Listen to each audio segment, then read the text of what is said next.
ಹುಬ್ಬಳ್ಳಿ ನಿವಾಸಿ 26-02-2022 ರಂದು ಹಾವೇರಿ ಜಿಲ್ಲೆಯ ಹುನಗೂರು ಗ್ರಾಮದಲ್ಲಿ ಮದುವೆ ಆಗಿರುತ್ತದೆ. ನನ್ನ ಗಂಡವ ಮನೆಯಲ್ಲಿ ಯಾವಾಗಲೂ ಏನು ವಿಚಾರ ಮಾಡುತ್ತಾರೆ ಮತ್ತು ಅವನಿಗೆ ಮಾತ್ರಗಳನ್ನು ತೆಗೆದುಕೊಂಡು ಮನೆಯಲ್ಲಿ ಎಲ್ಲರೂ ಸುಮ್ಮನೆ ಇರುತ್ತಿದ್ದರು. ನನ್ನ ಗಂಡನಿಗೆ ಮಾನಸಿಕವಾಗಿ ಕಾಯಿಲೆಗಳು ಇರುವುದು ಬಗ್ಗೆ ನನಗೆ ತಿಳಿದುಕೊಳ್ಳದೆ ನನ್ನ ಗಂಡನ ಮನೆಯವರು ಮುಚ್ಚಿ ಹಾಕಿ ಮೋಸ ಮಾಡಿದ್ದಾರೆ. ನನ್ನ ಜೊತೆ ರಿಜ್ವಾನ್ ಅತ್ತಾರ ನನ್ನ ಗಂಡನ ಜೊತೆಗೆ ಮದುವೆ ಮಾಡಿಸಿದ್ದರು. ನಮ್ಮ ಮದುವೆ ಆದರೂ ಕಳೆದ 6 ತಿಂಗಳ ನನ್ನ ಗಂಡನ ಮನೆಯಲ್ಲಿದ್ದು ಆ ಕಾಲಕ್ಕೆ ನನ್ನ ಅತ್ತೆ ಮಾವ ಇಬ್ಬರೂ ನಿನ್ನ ಗಂಡ ಸರಿಯಿಲ್ಲ, ನನಗೆ ನಮ್ಮ ಅತ್ತಿ ಮಾವ ಇಬ್ಬರೂ ಸೇರಿಕೊಂಡು ನನಗೆ ಹೊಡೆಯುವುದು ಮಾಡಿ ನಾನು ಈಗ 3 ತಿಂಗಳ ಗರ್ಭಿಣಿಯಾಗಿ ತಿಳಿಸಿದರು ಕೂಡ ನನಗೆ ನಮ್ಮ ಅತ್ತೆ ಮಾವ ಮಾನಭಂಗ ಉದ್ದೇಶದಿಂದ ನನ್ನ ಕೈ ಹಿಡಿದು ಎಳೆದು ನನ್ನ ಮೇಲೆ ಲೈಂಗಿಕ ಕಿರುಕುಳ ನೀಡಿದರು ಎಂದರು. अस्सलाम वालेकुम रहमतुल्लाहि व बरकातहू। आज देखो मेरे साथ जो हादिसा होने के लिए मैं अपने भाइयों के पास आकर यह हादिसा बताने आई हूँ कि मेरे साथ बहुत गलत फायदा हुआ सो है। आज हमारे ससुर जी हमारे साथ बहुत नाइंसाफी किए हैं। ये इंसाफी है कि जो पकड़ना, बहू के साथ गलत फायदा उठाना, ऐसा जो करे सो है हमारे ससुर साहब। और ससुर करने के बाद सास भी बहुत गलत फायदा उठे सो है। शोहर भी मारा तोड़ी करते थे मेरे साथ और मुझे खाना नहीं डालते थे। और 3 साल तक मैं अपने बड़े बुजुर्गों से मैं बात की थी। उन्होंने मैं उन्हों से बात करने के बाद मैं उन्हें 3 साल तक मैं अभी तक रही थी। उन्होंने मुझे कुछ फायदा नहीं दिया, इसीलिए मैं अपने अबू बकर सिद्दीकी कमेटी भाइयों के पास आई। मेरे भाइयों ने कुछ मेरा हल किया और मुझे पुलिस स्टेशन लेकर जाकर अरेस्ट किया, उसको एफआईआर करने के लिए कहा और मुझे बहुत फायदा किया उन्होंने, मेरे भाइयों ने। और ये गलत फायदा किसी से भी नहीं होना बोल के मैं इंसाफ लड़ रही हूँ, इसीलिए आप मुझे सब मिलकर फायदा दिलाइए। 3 साल हो गया, 3 साल तक मैं बुजुर्गों में दी थी फैसला। 3 साल से कारवा चलता ही है भैया। बुजुर्गों ने अभी तक कुछ नहीं किया।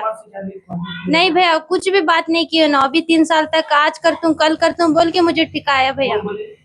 बड़े बुजुर्ग बोले भैया। हाँ, पुलिस स्टेशन गए थे? पुलिस स्टेशन गए थे भैया। पुलिस स्टेशन में क्या हुआ? पुलिस स्टेशन में हमें हमारे ससुर जी के ऊपर एफआईआर फाड़े से सर अभी 4 दिन तक हो गया, उनको अरेस्ट नहीं किया, इसीलिए मुझे इंसाफ चाहिए। आप फिलहाल कहाँ पे?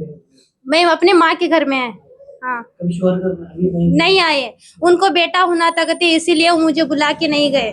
किस वजह से चल रहा था? ये किस वजह से बोले तो मेरे शोहर को टैबलेट देते रहते थे वो, इसीलिए मैंने उनसे पूछा किस टैबलेट दे रहे हो आप। बोलने के बाद तुझको हमको उन्होंने मेरे को धमकी दिया, आज तक जो किसी को भी बताया ना तुझे जान से मार दूंगा मैं, इसीलिए मैंने किसी को नहीं बताया। अभी मेरे जान पर धोखा आने के बाद मुझे कुछ बताना पड़ा। उन्होंने मेरे साथ बहुत गलत फायदा उठा रहे हैं कि मैं काम पर जाने की वजह से मेरी जिंदगी चलना बहुत मुश्किल है, इसीलिए मैं काम पे जाने के बाद उन्होंने आंगनवाड़ी में जाकर कह रहे हैं कि उन्होंने तुमको बुला लिया तो मैं तुमको जान से मार दूंगा, इसीलिए मुझे इंसाफ चाहिए। क्या वाकया पेश आया ससुराल में? मुझे इंसाफ चाहिए। क्या वाकया पेश आया ससुराल में? ससुर ने मेरा हाथ पकड़ के खींचने का बहुत गलत फायदा उठा रहे थे, इसीलिए मैं नहीं मानी उस बात के लिए।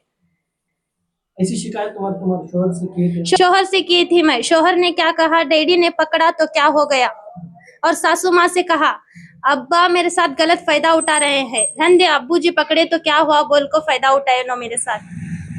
इसीलिए मैं नाइंसाफी होने के बाद मुझे फिर भी मेरे नसीब को में है बोल को मैं रह गई वहाँ। रहने के बाद उन्होंने मुझे मारा तोड़ी कर फेंक गए थे, इसीलिए मेरे माँ बहनों ने आकर मुझे दवा खाने में एडमिट किया था। एफआईआर हो गया है सर, 4 दिन हुआ। पुलिस ने हमें उन्हें अरेस्ट कर तुम बोला था सर, अभी तक तो अरेस्ट नहीं किया। 4 दिन हुआ सर। हाँ सर, कुछ नहीं हुआ सर। नहीं सर, क्या चाहते हैं आप? हमें उन्हें अरेस्ट करना है सर। ऐसा कानून तौर तरीके पर किसी के साथ नहीं होना सर ये हादिसा, इसीलिए मैं लड़ रही हूँ सर। मुझे इंसाफ चाहिए। इंसाफ मिलने के बाद फिर शोहर के साथ रहोगे? नहीं सर,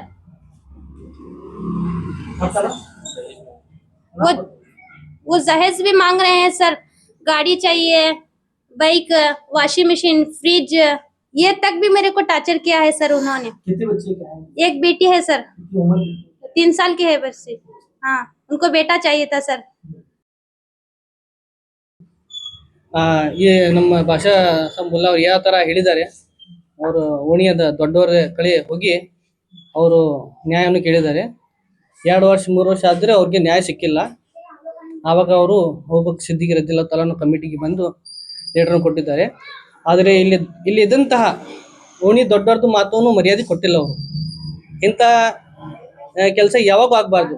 ಯಾವುದೇ ವಿಷಯ ಇದ್ದರೆ ಇಂಥ ಶಿಕ್ಷಣ ಇದ್ದರೆ ನಮ್ಮ ಓಣಿದ ದೊಡ್ಡವ್ರದ್ದು ಮಾತು ಕೇಳಬೇಕು, ಅಲ್ಲಿ ಹೋಗಿ ಎಲ್ಲ ಸಲಹೆ ಮಾಡಬೇಕು. ಇಂಥ ಪರಿಸ್ಥಿತಿಲಿ ನಾ ಹೇಳೋದಂದ್ರೆ ಯಾವುದೇ ಇಲ್ಲಿ ಪೊಲಿಟಿಷಿಯನ್ ಮಟ್ಟ ಹೋಗ್ಬಾರ್ದು. ನಮ್ಮ ದೊಡ್ಡವ್ರಿಗೆ ಇರ್ತಲ್ಲ ಅಲ್ಲಿ ಹೋಗಿ ಸಲಹೆ ಮಾಡಬೇಕು.